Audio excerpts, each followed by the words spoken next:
Shalom Ashbaka. Make peace, serenity, and prosperity be multiplied unto you all. Kalala Abba Yahweh Shema Mashaf Yabashaf Barakatam Tawara Halwaya. Welcome. Welcome. This is the early morning live stream, so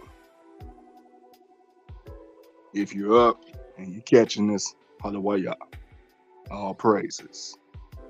If you're catching the if you're catching the recorded live stream later on, Halawaya, either way. However, this is another King talk. And I'll go ahead and state the disclaimer. This video is specifically geared for the Akim. Akwaf, if you're listening, listen by the way of the Holy Spirit. Akim, you too, listen by the way of the Holy Spirit. That way you can receive the proper edification that comes with this message. So Akim, we're going to talk about having diligence and fortitude in these times. As men, those are two essential qualities we are demanded to have by the way of Yah. And, this day and age, a lot of that has been watered down by the wickedness that has run amok in the world. These days and times, the wickedness has always been there, but it's becoming more prevalent to the way of decreasing the masculinity of the modern man. And I gotta tell you all, the modern man is finished. The modern man is finished. The modern man is no way, shape, form, or fashion a model for what a man should be at all. But luckily, Abba Yahweh has left his instructions on what we must be doing as man. He has left the blueprint on how we should be dealing as men. I'm going to start off in the book of 2 Timothy, chapter 2, verse 3. It reads, "Thou therefore endure hardness as a good soldier of Yahweh Mashiach." So the Most High tells us through Akshal's epistles that we shall endure hardness as a good soldier of Yahweh Mashiach. Now, one thing that you should know as a man of truth, that being in this truth is no joke. It is no joke being in this truth. The things we are faced with as men, especially on a spiritual level, it is not for the weak. It is not for the weak. This truth is not for the weak whatsoever. And Hamashiach showed us that in his walk here on earth. He showed us that. He showed us that, especially through his disciples. His disciples weren't weak neither. So That's one thing you must remember, that being in this truth is no walk in the park. You see, a lot of people who are called to be in this truth, they think that, oh yeah, I'm in the truth. I understand Yah's word. I'm covered. They think it's supposed to get easy. No, not at all. Not at all. It's time to toughen up even more because yeah, it gets real. It gets real. The principalities, the devils, oh yeah, they turn up. Continuing on. 2 Timothy chapter 2, verse 4. No man that warreth entangleth himself with the affairs of this life, that he may please him who has chosen him to be a soldier. Bam.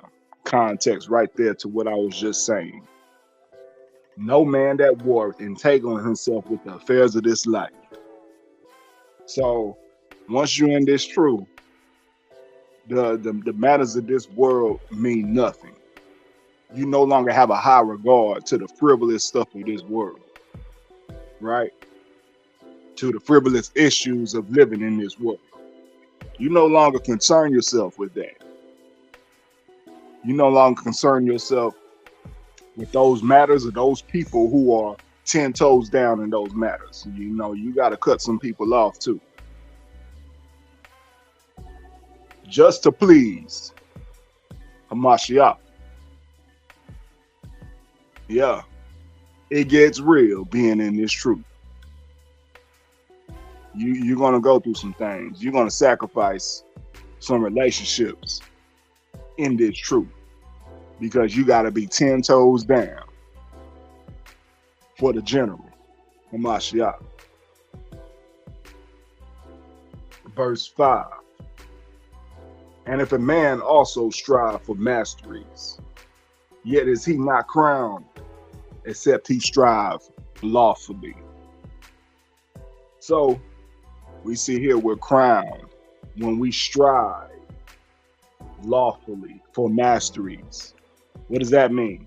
Increasing in knowledge, wisdom, and understanding, discipline, and power, and action according to the guidance of the word of Yah.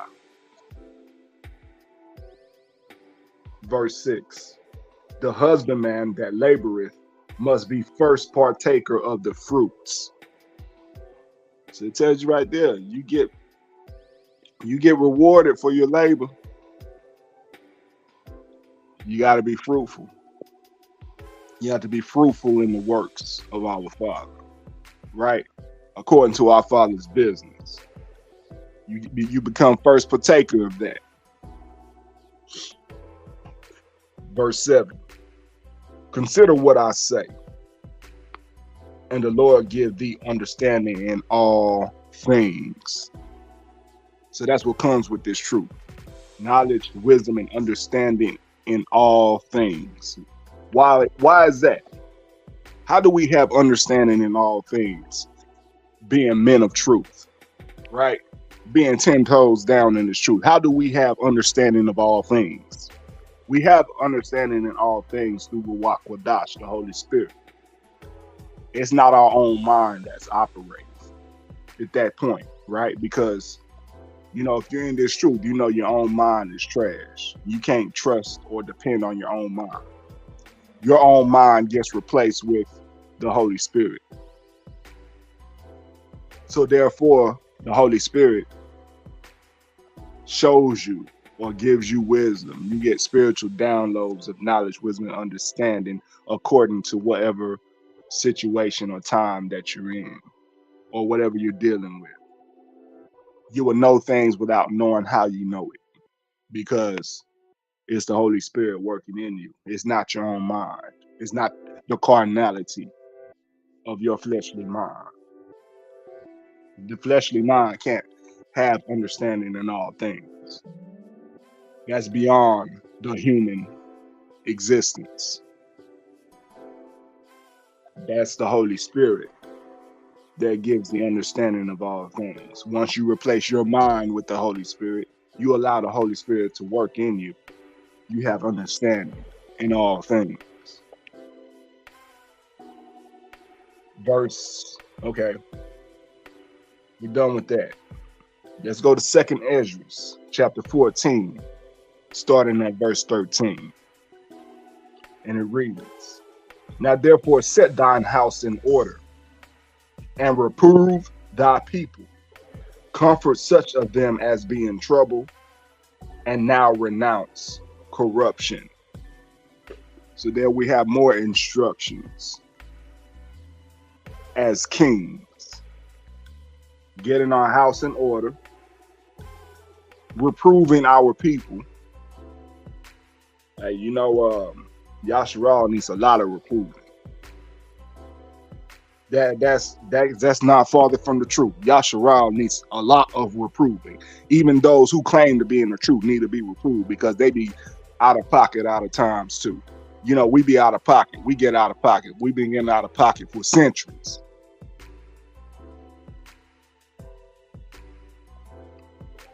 Yeah, reprove thy people. I highlight that one. Don't be afraid to reprove our people. Our people need to be reproved first and foremost. Comfort such of them as be in trouble. So provide that godly counsel. Provide support to those that be in trouble. Those that Yah send your way. And now renounce corruption. So yeah, we don't want any parts of wickedness. That's renouncing corruption. We don't deal in any sort of wickedness. We hate wickedness. Verse 14. Let go from thee mortal thoughts. Cast away the burdens of man. Put off now thine the weak nature. Let me read that again. 2nd Ezra, chapter 14, verse 14. Let go from thee mortal thoughts. Cast away the burdens of man. Put off now the weak nature.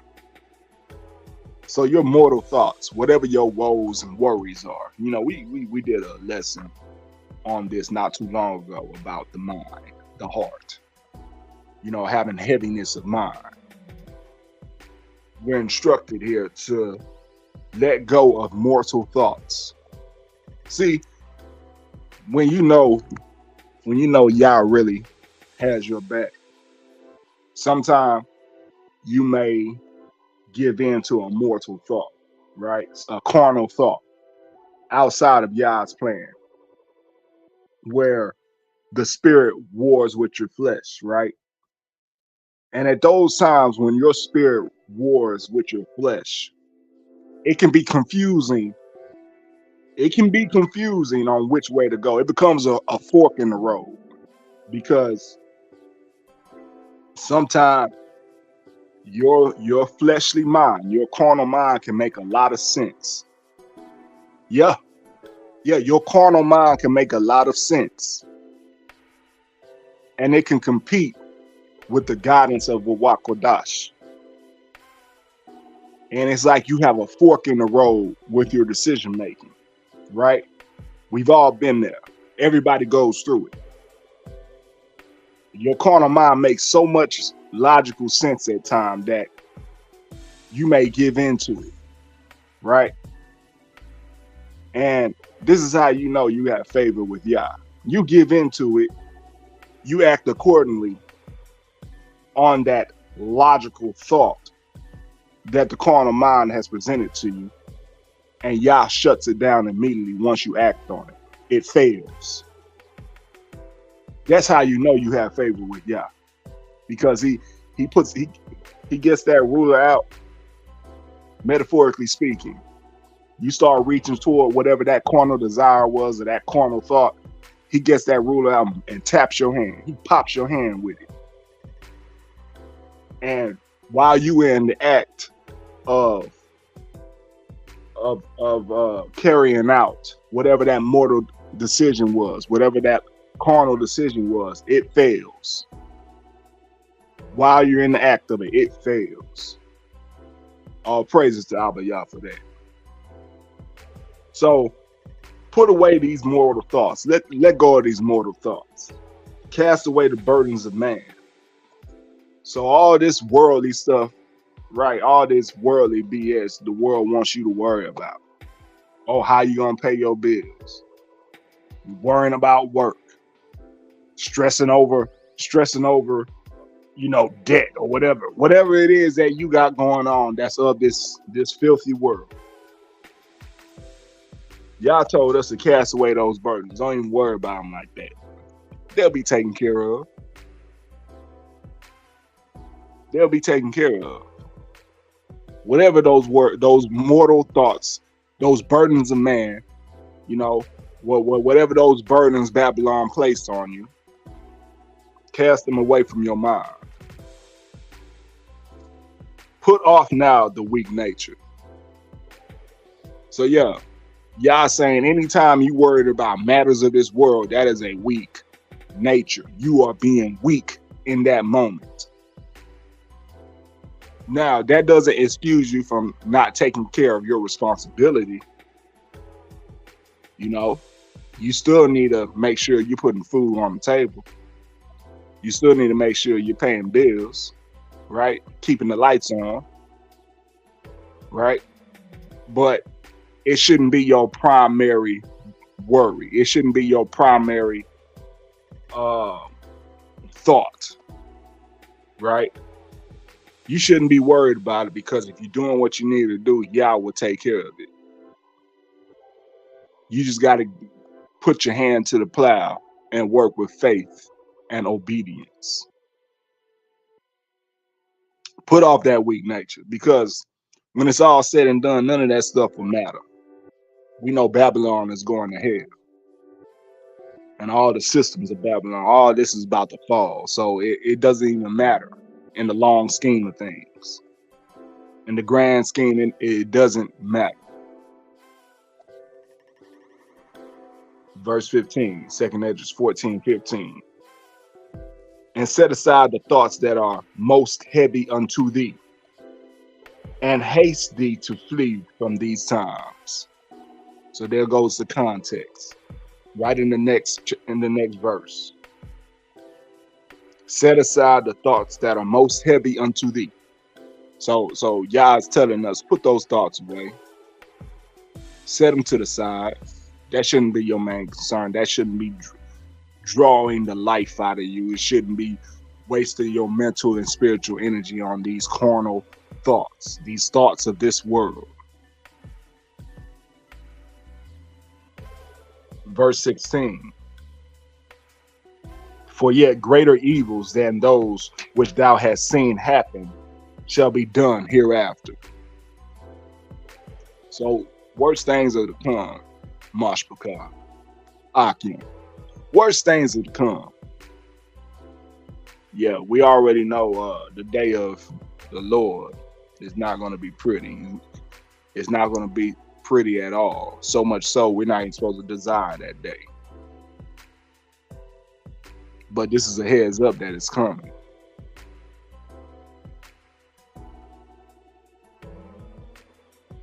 Verse 17, 2nd Esdras 14:17. For look how much the world shall be weaker through age, so much the more shall evils increase upon them that dwell therein. Hey, guess what? Breaking news. We're in those times now. What Esdras wrote about thousands of years ago, we're in these times now. Of what we just wrote, or what had just been written, what we just read that has been written, what Esdras wrote through the inspiration of Yah.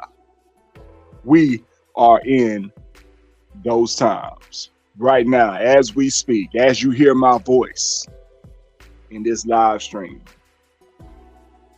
We are in these times now. Yes. So evils are increasing, and the world is much weaker than it was at this time when Ezra wrote about these things to come, which are now taking place. Now, I want to jump to 1 Kings chapter 2, starting at verse 2. I go the way of all the earth. Be thou strong, therefore, and show thyself a man. So I'm going to stop right there and add more emphasis. Let's review. So in 2 Timothy chapter 2, verse 3, we were told to endure hardness as a good soldier of the Mashiach. Yep. We were told that. And then here in 1 Kings chapter 2, verse 2, we're told to be strong and show ourselves as a man. So what are the complete instructions of enduring hardships or hard times, right? As a soldier of Mashiach, and being strong and showing ourselves as men. What are the instructions to do so? Verse 3, 1 Kings chapter 2, verse 3. It wraps it up for us. Everything we spoke about, it wraps it up here. And keep the charge of the Lord thy God, to walk in his ways, to keep his statutes and his commandments and his judgments and his testimonies, as it is written in the law of Moses, that thou mayest prosper. That thou mayest prosper. That thou mayest prosper in all that thou doest, and whithersoever thou turnest thyself. So that wraps up and concludes everything that was spoken from 2 Timothy chapter 2, 2 Ezra chapter 14. Yeah. So that was 2 Timothy chapter 2, verses 3 through 7, and 2 Ezra chapter 14, verses 13 through 17 was all summarized by 1 Kings chapter 2, verses 2 through 3. Now, Akim, you've been given some specific instructions in these 3 books of our holy manuscript.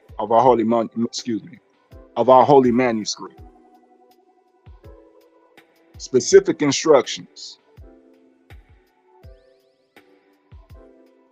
has been given. So let's meditate on these instructions.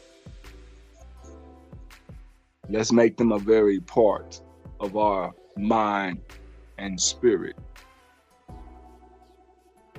so that way we may have favor with Yah, and that we may operate accordingly, being in this truth.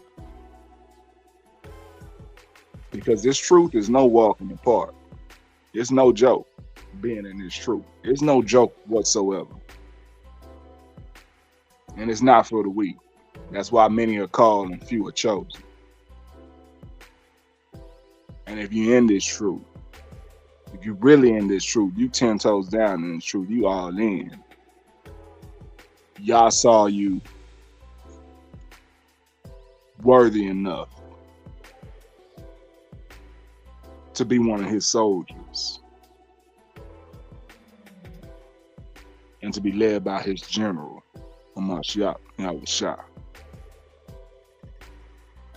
With all that being said, may peace, serenity, and prosperity be multiplied unto you all. Shalom.